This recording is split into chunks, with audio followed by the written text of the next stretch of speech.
नमस्कार, बहुत स्वागत है आप सभी का। मैं हूं आपके साथ ज्योति यादव। चलिए अब बुलेटिन की शुरुआत करते हैं। पानीपत के दौरे पर मुख्यमंत्री नायब सिंह सैनी का बयान सामने आया। उन्होंने कहा कि पानीपत में एक तरफा माहौल है और हमारी पूरी टीम हरियाणा प्रदेश की हर नगर पालिका, नगर परिषद और नगर निगम में आ रही है। और आपको बताते चले कि ट्रिपल इंजन की सरकार 12 मार्च को हरियाणा में बनेगी और हमारी सरकार 3 गुना अति से काम करेगी, ये मोदी की गारंटी है। तो पानीपत के दौरे पर मुख्यमंत्री नायब सिंह सैनी पहुंचे हैं और जहां पर ये बयान जो है वो सामने आया है। उन्होंने कहा कि ट्रिपल इंजन की सरकार जो है वो 12 मार्च को बनेगी। देखिए, मैं बधाई देना चाहूंगा हमारी मेयर की प्रत्याशी कोमल सैनी जी को, और 26 हमारे जो पार्षद आज नॉमिनेशन फाइल किया है। आज नॉमिनेशन के ऊपर इतना बड़ा जनसैलाब, पानीपत के हर घर से व्यक्ति हमारे 26 के 26 पार्षदों और हमारी मेयर की प्रत्याशी कोमल सैनी जी को अपना आशीर्वाद देने के लिए आज नॉमिनेशन पे आए हैं। एक तरफा माहौल पानीपत के अंदर है। मैं पिछले लगभग 5-6 दिनों से हमारे प्रदेश अध्यक्ष मोहनलाल कौशिक जी और हमारी पूरी टीम, हमारे मंत्रीगण पूरे हरियाणा प्रदेश के हर नगर पालिका, नगर परिषद और नगर निगम में। महाशिवरात्रि के पावन अवसर पर मंदिरों में भारी संख्या में भक्तों का सैलाब उमड़ पड़ा। सुबह 4 बजे से ही भारी और सभी मंदिरों में हर हर महादेव के घोष करते हुए भक्त मंदिर पहुंचे। मंदिरों के पुजारी का कहना है कि साल में एक बार आने वाली महाशिवरात्रि पावन दिन है और इस अवसर पर भोले के सभी भक्त व्रत रखते हैं और हर हर महादेव का जाप करते हैं।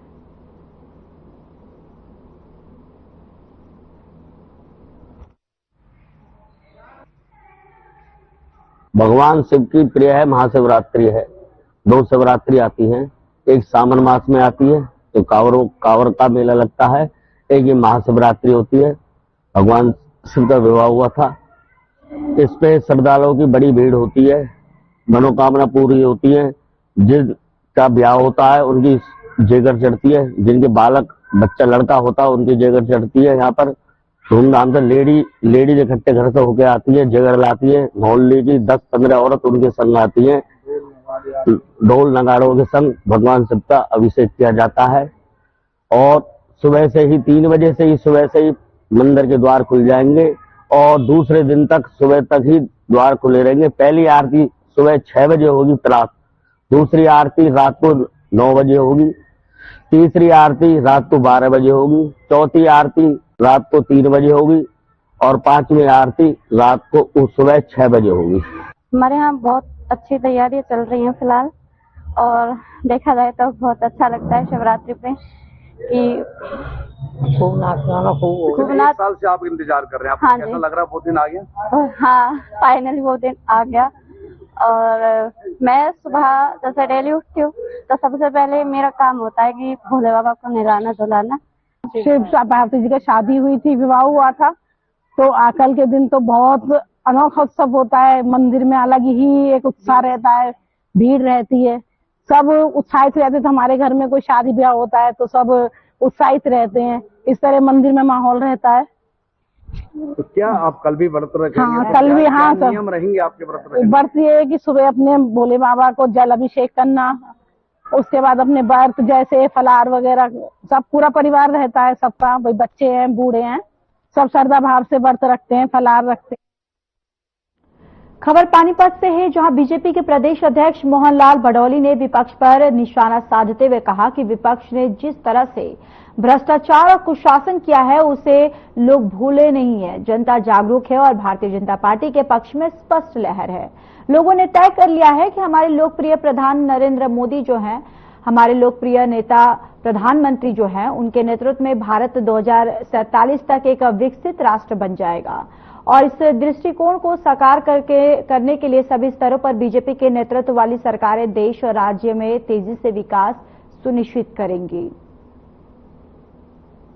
इस प्रकार के भ्रष्टाचार के घोटाले किए, जिस प्रकार से उन्होंने शासन चलाने का काम किया, वो जनता भूली नहीं है, जनता जानती है। और आज एक तरफा वातावरण भारतीय जनता पार्टी के पक्ष में बना। लोग मन बना चुके हैं कि लोकप्रिय प्रधानमंत्री नरेंद्र मोदी जी के नेतृत्व में ये देश 2047 तक विकसित राष्ट्र बनना है, और ये विकसित राष्ट्र बनने के लिए सभी जगह भारतीय जनता पार्टी के विचार की जब सरकार होगी तो तेज गति के साथ देश में और प्रदेश में विकास के काम हों।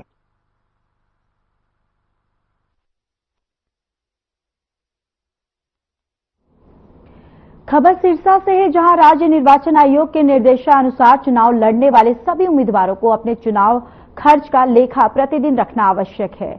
उपायुक्त शांतनु शर्मा ने बताया कि चुनाव खर्च का लेखा नियमानुसार रखना जरूरी है, तो वहीं चुनाव खर्च लेखा चेक कराने के लिए उम्मीदवारों की फैकल्टी हाउस चौधरी देवीलाल विश्वविद्यालय सिरसा में नियुक्त खर्च पर्यवेक्षक जयपाल मनचंदा से संपर्क करके अपना खर्च नियमानुसार चेक करवाए। उन्होंने बताया कि चुनाव लड़ने वाले सभी प्रत्याशी अपने खर्च के लेखे के अकाउंट और रजिस्टर को राज्य निर्वाचन आयोग द्वारा नियुक्त चुनाव व्यय पर्यवेक्षक या इसके लिए नियुक्त की गई खर्च टीम के पास चेक करवाएंगे।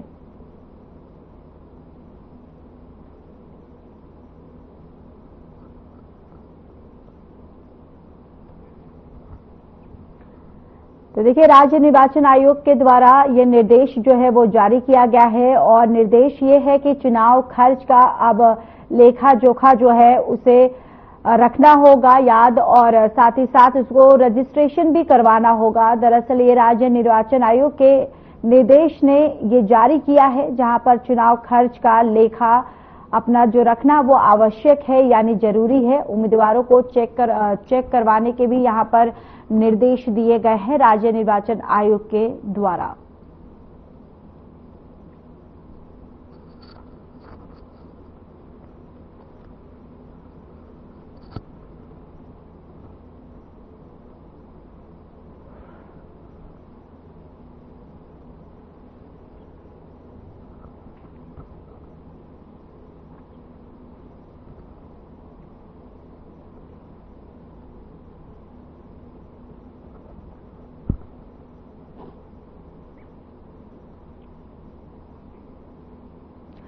Kurukshetra police anti vehicle theft team ने वाहन चोरी की वारदातों को सुलझाते हुए मोटरसाइकिल चोरी करने के 3 आरोपियों को गिरफ्तार किया है।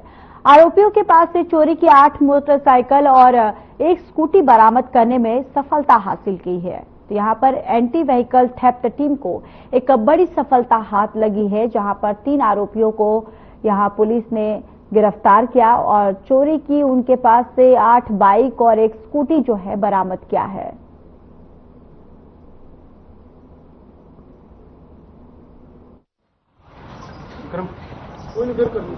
इन्होंने 8 मोटरसाइकिल 1 स्कूटी चोरी की।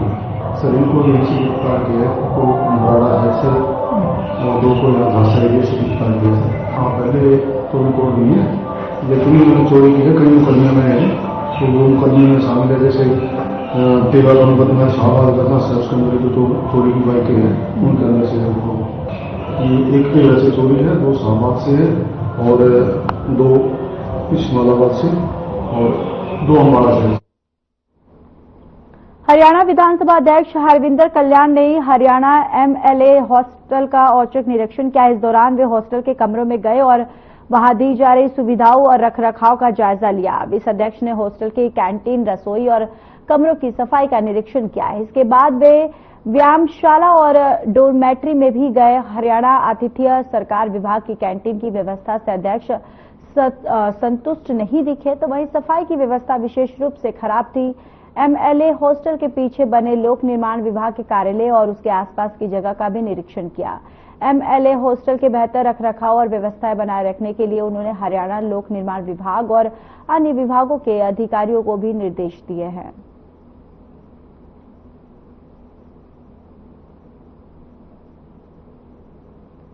तो देखिए, एमएलए हॉस्टल का औचक निरीक्षण किया है 20 अध्यक्ष ने यहां पर, और यहां पर जो कमियां पाई गई हैं उसको लेकर भी उन्होंने हिदायत दी है कि उसको जल्द से जल्द दुरुस्त किया जाए। यहां पर उन्होंने कैंटीन और रसोई घर का यहां पर उन्होंने निरीक्षण किया। खाना का जो साफ सफाई है वो देखा उन्होंने, रखरखाव देखा, सभी चीजें उन्होंने जांची, जिसके बाद यहां पर जो वो संतुष्ट जो है वो नहीं नजर आए, जिसके बाद जो कमियां उनको लगी उसको लेकर उन्होंने निर्देश दिया है।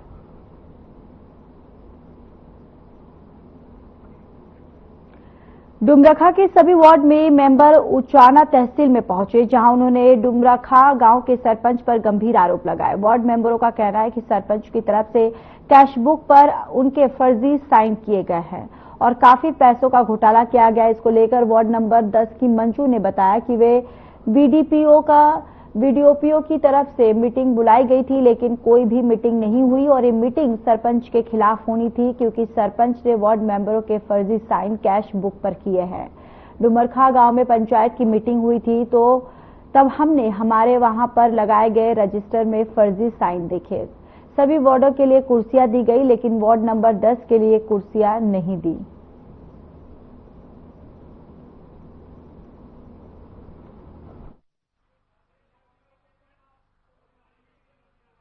आज मीटिंग बुलाई गई थी जी। मैं डुमरखा से जो हूँ, मैं वार्ड नंबर 10 से मेंबर हूँ और आज कोई मीटिंग नहीं। क्या किस लिए मीटिंग हुआ? सरपंच के खिलाफ है जी। वो मतलब आज उसने हमारे सिग्नेचर फेंक लिए हुए उसपे। कल भी डुमरखा में मीटिंग हुई थी, वहाँ पे हमने रजिस्टर में हमारे वो देखे थे, फेक सिग्नेचर देखे थे।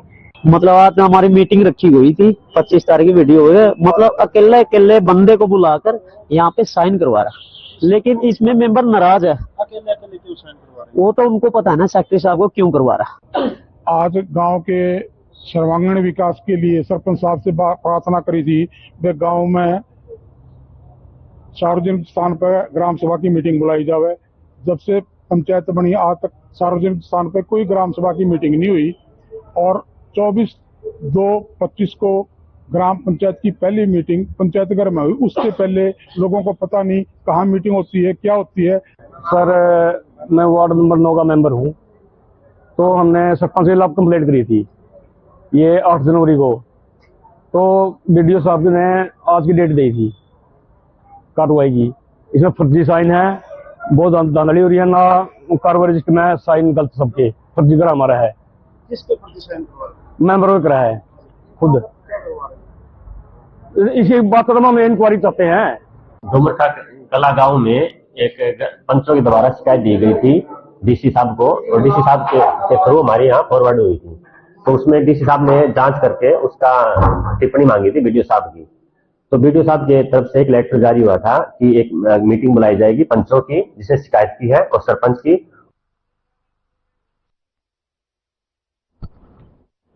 तो डुमरखा गांव की ये खबर है, जहां पर सरपंच पर पंचों ने आरोप लगाया है कि उनके चेकबुक पर फर्जी साइन कर दिए गए हैं और कई कितने लाखों हजारों का यहां पर सरपंच के द्वारा जो पैसों का घोटाला किया गया है।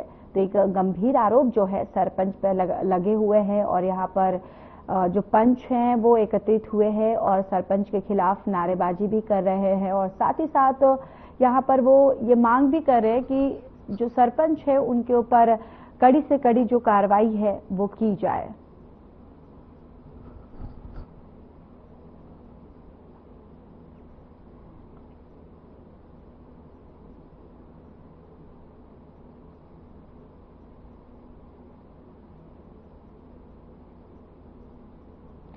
नीलोखेड़ी और तरावड़ी रेलवे स्टेशन के बीच एक पैसेंजर ट्रेन पटरी से उतर गई। इसके बाद डिब्बा करीब 500 से 700 मीटर तक बजरी पर चला। डिब्बे में 50 यात्री सवार थे। किसी को फिलहाल कोई चोट नहीं आई और आपको बताते चले कि ये ट्रेन अंबाला से दिल्ली जा रही थी। हादसा अंबाला से दिल्ली की ओर जाने वाली मुख्य रेलवे लाइन पर हुआ और जिससे इस रूट पर ट्रेनों की आवाजाही प्रभावित हो गई। अब इन ट्रेनों को डायवर्ट किया गया है। सूचना मिलने पर रेलवे के अधिकारी मौके पर पहुंचे और जांच के आदेश दे दिए हैं। टेक्निकल प्रॉब्लम के कारण यह हादसा हुआ। फिलहाल डिब्बे को दोबारा पटरी पर लाने की कोशिश की जा रही है।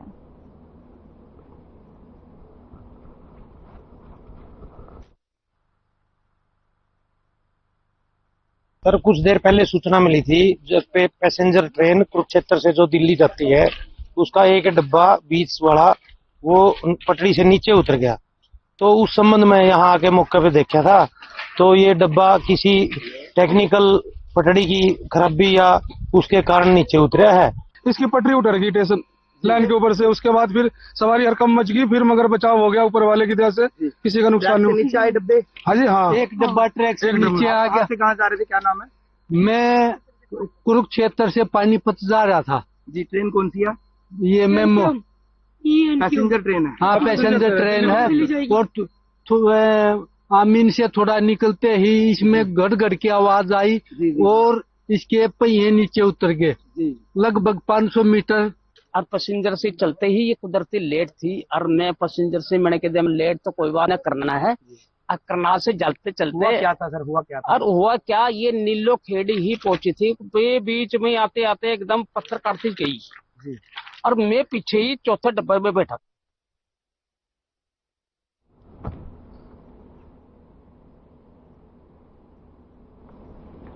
तो देखिए ट्रेन यह हादसा हुआ है और गनीमत रही कि इसमें किसी की भी जनहानि है वो नहीं हुई है। 50 यात्री दरअसल इस डिब्बे में सवार थे और वो जो यात्री हैं वो सुरक्षित है। ट्रेन दिल्ली से अंबाला जा रही थी जिस वक्त ये हादसा हुआ और जो पैसेंजर ये ट्रेन है जो पटरी से उतरी है और इसमें 50 यात्री जो थे वो इसमें शामिल थे, बैठे हुए थे, लेकिन गनीमत ये रही कि सभी जो यात्री हैं वो सुरक्षित है।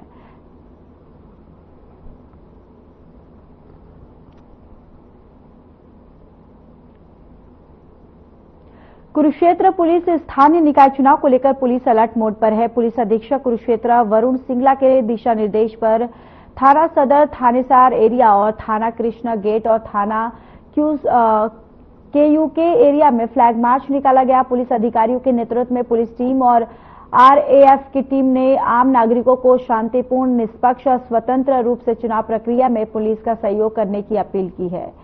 SP ने बताया कि 2 मार्च को जिले में निकाय चुनाव होना निश्चित हुए हैं। जिला कुरुक्षेत्र में निकाय चुनाव 2025 को शांतिपूर्ण और निष्पक्ष करवाने और कानून व्यवस्था बनाए रखने के लिए पुलिस अधिकारियों के नेतृत्व में पुलिस टीमों ने RAF के जवानों के साथ मिलकर शहर में फ्लैग मार्च निकाला गया। तो स्थानीय निकाय चुनाव को लेकर तैयारियां जो है वो प्रशासन की तरफ से पूरे जोरों शोरों पर है और यहां पर देखिए स्थानीय निकाय जो चुनाव होने वाले हैं जिसको लेकर तैयारियां की जा रही है। पुलिस ने यहां पर फ्लैग मार्च जो है वो निकाला है और साथ ही साथ पुलिस अधीक्षक ने भी इसकी पूरी जानकारी जो है वो दी है।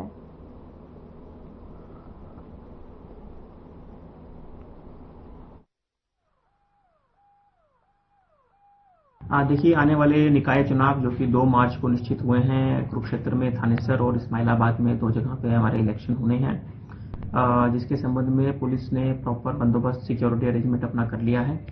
इसमें जितने भी वार्ड्स हैं उसको हमने जो है उसमें से उसकी कैटेगराइजेशन कर ली गई है कि जो संवेदनशील हैं, अति संवेदनशील हैं इत्यादि तरीके से। उसके साथ ही साथ जनता में विश्वास बनाए रखने के लिए हम लगातार फ्लैग मार्चेस कर रहे हैं। हमारे पास RAF की कंपनियां रादौर की जठलाना क्षेत्र में यमुना नदी में अवैध माइनिंग अधिकारियों के लिए एक बड़ा सिरदर्द है। जिला प्रशासन चाहे लाख कोशिश कर ले, लेकिन उसके बाद भी यमुना नदी में नियमों के विपरीत रेत खनन का कार्य किया जा रहा है।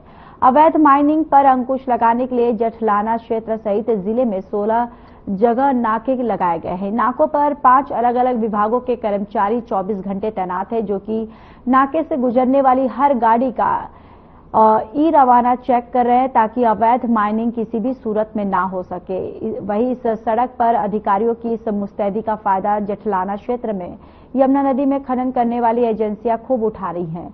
नियमों के मुताबिक यमुना नदी में रात के समय खनन का कार्य किया जा सकता है और लेकिन खनन एजेंसियों के हौसले इतने बुलंद है कि अर्थ मूविंग मशीनों से यमुना नदी का सीना छल्ली किया जा रहा है और अगर अधिकारी अपने कमरे से बाहर निकलता है तो रेकी ग्रुप हर विभाग के अधिकारी की पल पल के अपडेट व्हाट्सएप ग्रुप में डालना है ताकि अवैध माइनिंग के इस खेल को बदसूरत जारी रखा जाए।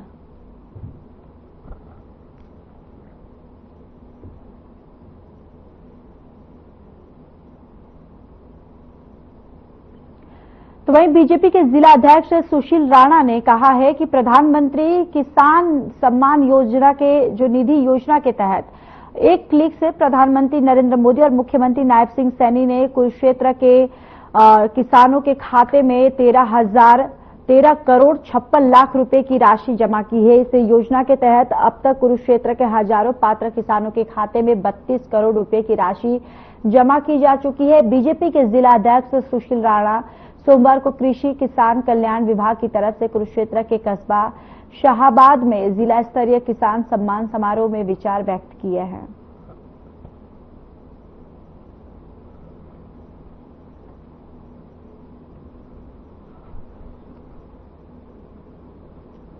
मैं आपका स्वागत और अभिनंदन।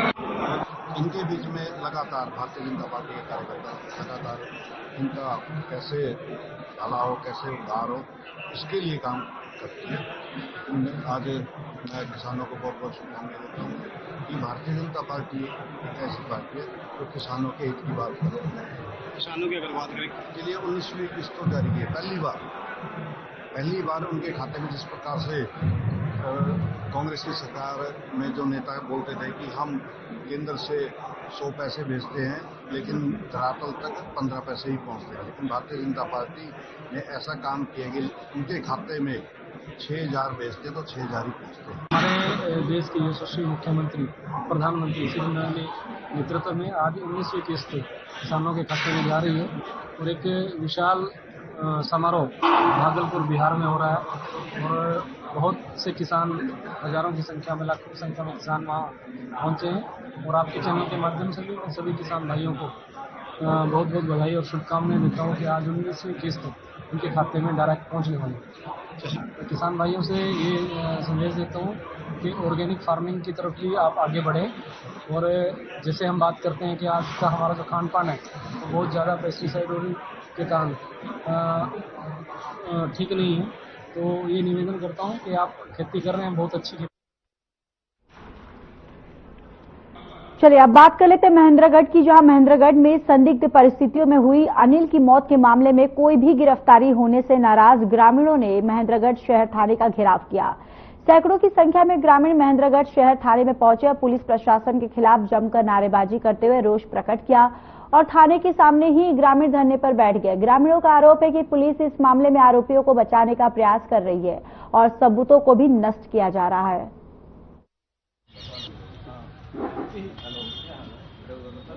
चार तारीख को अनिल की बड़ी बर्बरता के साथ हत्या कर दी गई और आज 25 तारीख होगी, लगभग 21 दिन हो गए। तो 21 दिन से पुलिस ने वे अपराधी सरेआम घूम रहे हैं, राजीनामा के लिए दबाव दे रहे हैं, धमकियां भी दे रहे हैं परिवार को। तो बड़ी संवेदनाहीनता है सरकार की तरफ से, पुलिस प्रशासन की तरफ से। 21 दिन से सरेआम एक हत्या कर दी गई महेंद्रगढ़ शहर में और किसी को भी गिरफ्तार नहीं किया गया है, जबकि अनिल के घर वालों ने बाई नेम दिया, सारे सबूत प्रशासन को दिए। जिस कैमरे में अनिल को बैठा के लेके आए हैं, कैमरे की रिकॉर्डिंग दे दी, बाई नेम दे दी, आदमियों नाम दे दिए, लेकिन प्रशासन अभी तक कोई कार्रवाई नहीं कर रहा। अब ये समझना आ रही प्रशासन पे किस चीज का, किस बात का दबाव है। नहीं तो भाई मर्डर करे हुए अपराधी सरेआम शहर में घूम रहे हैं। मामला तो ये सरेआम मर्डर का है, लेकिन पुलिस प्रशासन हमारी कोई मदद नहीं कर रहा। जो कि पुलिस प्रशासन को सबूत जुटाने चाहिए, वो सबूत हम जुटा कर दे रहे हैं, लेकिन पुलिस प्रशासन हमारी कोई नहीं सुन रहा। पता नहीं पुलिस प्रशासन पर क्या दबाव है या पैसे में बिक रहे हैं, इसके बारे में हमें नहीं पता। पुलिस प्रशासन ने आज तक इस केस के अंदर एक कदम भी नहीं उठाया है। पुलिस प्रशासन से हमें कोई उम्मीद नहीं है कि ये हमारी मदद करेंगे।